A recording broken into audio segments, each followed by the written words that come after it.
Welcome back. It's getting hot in here. So take off all your clothes. Because I feel like busting loose. Do you know the trouble is? I find myself busting loose even when I don't want to. I put my pants on. You know what I tried? You know that the Wii game? I tried the Wii Fitness. You stand on this thing and you play the video game, and I stood on it and it went, "You are obese."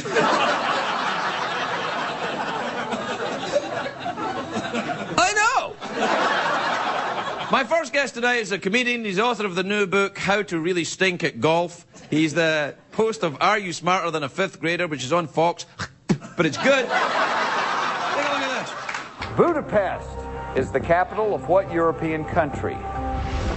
Budapest is the capital of what European country Nathan has already locked in? This might be a stupid question. I'm guessing it's probably going to be. Right. I thought Europe was a country. Do not judge. In a way it is, if you're pretty. Please welcome Jeff Foxworthy, everybody.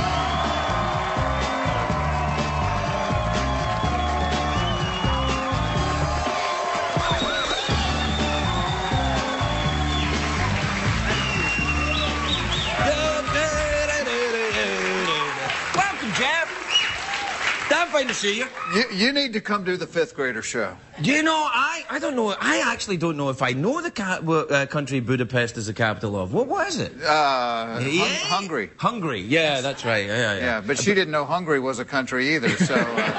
or Turkey. She was pretty. Kelly Pickler, you know, from American Idol. That's who that was. And, was it? And that's like one of the most hit things on YouTube. It's her whole thing. It's beautiful. Really? I haven't seen the whole thing. I'll need to watch it. Hey, are you a good golfer? Terrible. Awful. Terrible. Hence the book. Hence the book. How to really say. I would not write a book on how to be good at golf. I've been chairman of the Duke Children's Hospital does a golf tournament for like the last 12 years, and I've done that and played in all these charity things. I'm terrible, but do you play golf? No, not at all. I'm Scottish. Really? No. We never play golf. I thought you were required to not play that golf. old thing again, Scottish people. We don't all know each other, you know. No, that's in the South. We do that. But no, actually, I think I'm the only person in my family that doesn't play golf, including the pets. Well, yeah. Within golf, there's only 2% of the people that are any good, and the rest of us stink. And the ones that stink are always frustrated, and you always leave upset. And I'm like, we know the limits of being good from Tiger Woods. Why not explore the other end of the spectrum? Okay, so that's what that's about. And see, you need a book to help people be bad at it. It's like, well, you have to let it go and have fun. Like, I mean, right off the bat, don't warm up. Because my theory is you're only going to hit 4 good shots all day. Don't waste one on the driving range. Go right to the That's first smart tee. thinking. That's smart thinking. Yeah. All right. If you hit it in the woods, I always see the good golfers will chip it back out and play. I say if you can see a sliver of daylight, go for it. Yeah, absolutely. Because more than a good score, 10 years down the road, people want a good story to tell. And if it comes off a tree, hits you in the head, and you throw up all over yourself, you're going to be talking about that 10 years down the road. You know, you're right.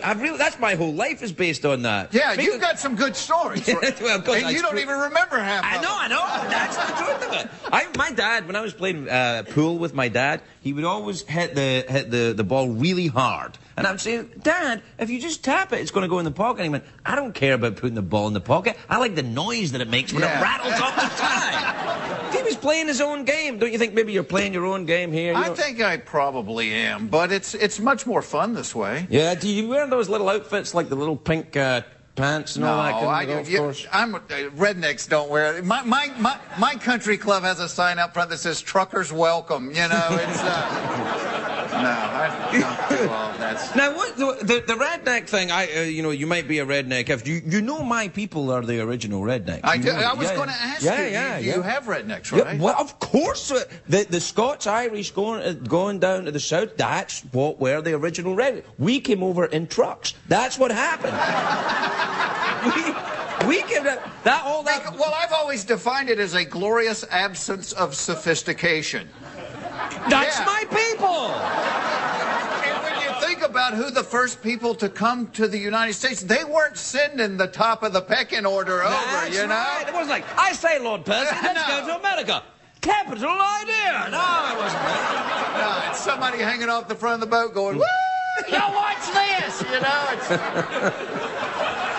Yeah, that's it. The accent's different, but the heart is the same Now, in these things. What do you call them in Scotland, though? Well, we call them, I guess, chancers is what we call them. Chancers. You call them a chancer. Yeah, you chance your life when you get involved in any kind of discussion or anything with these people. A chancer, or they're willing to chance anything at all. You call them a chancer.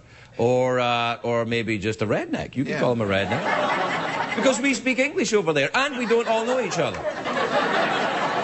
It's a lot like the South. It's a lot like the South. Actually, I always had a good time in the South. What part of the South are you from? I'm from Atlanta. Atlanta, all right. Well, that's a very sophisticated urban environment, Atlanta, isn't it? Yeah, but you don't have to get too far out before you're looking for UFOs, you know. That's true, yeah. It's funny, you get there and it's all hip-hop, and then you drive for 20 miles and it's ding, ding, ding, ding. Yeah. Hey, I remember back when they were going to bring the Olympics to Georgia, and this is no lie, where they did the kayak races for the Olympics was the same river that they filmed Deliverance on. And get me moving.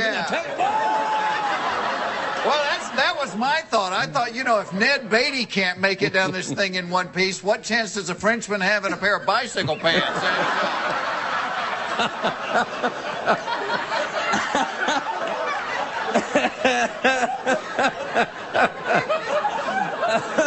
That's the best moment of my day. That's it. It's true. It's true. No, Have you ever seen a Frenchman in a pair of bicycle pants? God, it's beautiful, man. It's just beautiful. I know they are the forbidden woman. Now, I was going to ask you, does the work travel abroad? I mean, you're hugely popular in the U.S., but could you do a stand-up show in France, maybe? Or? Yeah, I don't know about France, but I understand, you know, we did the Blue Collar Comedy Tour. Right, and they said they loved it in the U.K., so I would love to go over there. And, well, they are kind of, like I told you, they're rednecks over there. That's what I remember doing a show years ago, and I first started doing the redneck jokes, and I was in Nashville, and Robert Plant from Led Zeppelin came to the show, and he said, I heard you on the radio. He said, doing the redneck jokes, and I grew up in Birmingham. He said, and the guys in London used to call us a bunch of hicks. And, that's right. And I'm thinking, Robert Plant likes redneck jokes? Yes, when he's not singing, oh, the marigold. It's just Go to California. Was that your thing growing up, Led Zeppelin, that kind of rock? Yeah, you know, I mean, I love country music now, but growing up, I was the rock and roll. Yeah, I love the old Led Zeppelin. But you don't want to. But have you ever done comedy for the old rock and roll thing? What Open up. Oh no, you mustn't do that. I did. That's when one of the first gigs I ever did opening up for somebody big was at Daytona Beach, college spring break, middle of the day, and I was between the heavy metal band Poison and the Hawaiian Tropic Bikini Contest. Get rid of the girls, we want humor. Yes. That was pretty much. You want to rock and roll? Yeah. You want to see beautiful women in bikinis? Yeah. Okay, but first, a comedian. They were throwing beer at me before I ever made it to the microphone. Well, that's what they used. When I started off doing comedy in Scotland, they had no comedy clubs. So what they would do, they had discos or dance halls. They would stop the music and go, well, that's enough music. Now here's a guy that thinks he's funny. I'm like, hello, everybody. Hey, how about those airline peanuts? It was bad. Yeah. It was bad. You don't get that now, though. I mean, you're like a rock star the way you go around. Now you play the giant arenas and stuff. Yeah, but you know what? That was always the fun stuff, the early days, you know, when nobody knew. I did a show one night. It was at an amphitheater when I was starting out. They said, nobody's going to listen. Just go out there and do your 15 minutes. And you sure enough, the first 5, nobody listened, but then they started paying attention. By the end of it, I was killing, and I thought, man, this is great. Nobody knows me, and I've come out here and I got them.